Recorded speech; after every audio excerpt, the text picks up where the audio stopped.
The amount of tax you pay is going to go up again in BC as of July 1st. That's when the 12% harmonized sales tax kicks in. In the meantime, both the government and the grassroots movement trying to stop the tax are gaining momentum, trying to tell their sides to British Columbians. The province plans to send out a brochure to households by direct mail explaining why we need the HST. Opponents say if the government does that, it will be violating its own law.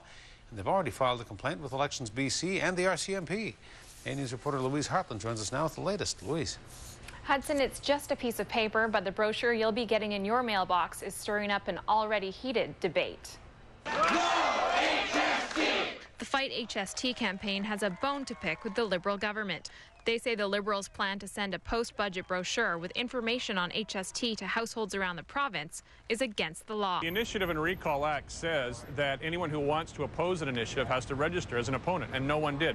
Not the government, not the Liberal Party of BC, nobody. So this is the Recall and Initiative Act. Under the Initiative Act, any mailouts must only contain advertising that would happen regardless of the HST. In other words, something the Liberals would send out even if there wasn't a petition in place. So intent is key.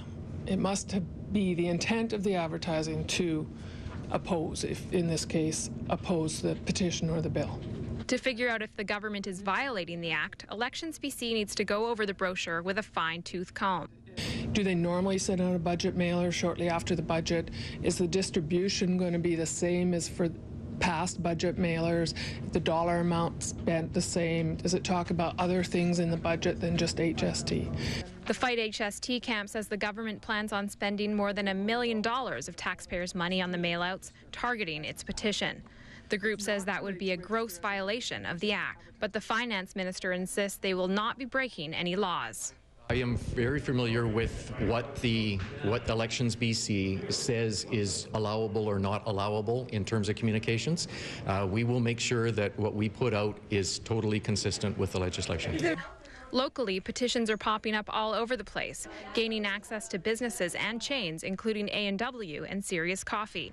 Fight HST organizer Brad Slade says it shows support is growing. We are getting into places where you are, so that all these people who are looking for us are going to find us. And we recommend people tick this box. This weekend, petition signings in Souk and at White Eagle Hall in James Bay had big turnouts, collecting over 1,000 signatures at one signing alone. Support the group says the government may have a hard time stopping with a piece of paper. Hudson, I called the Ministry of Finance earlier today. I asked them to tell me exactly when brochures had been mailed in the past, what the subject was, and exactly how much they'd spent on them. Late this afternoon, the ministry called me back to tell me they couldn't provide me with the details by deadline. Well, we'll keep asking them. Let's find out. Louise Hartland, thank you.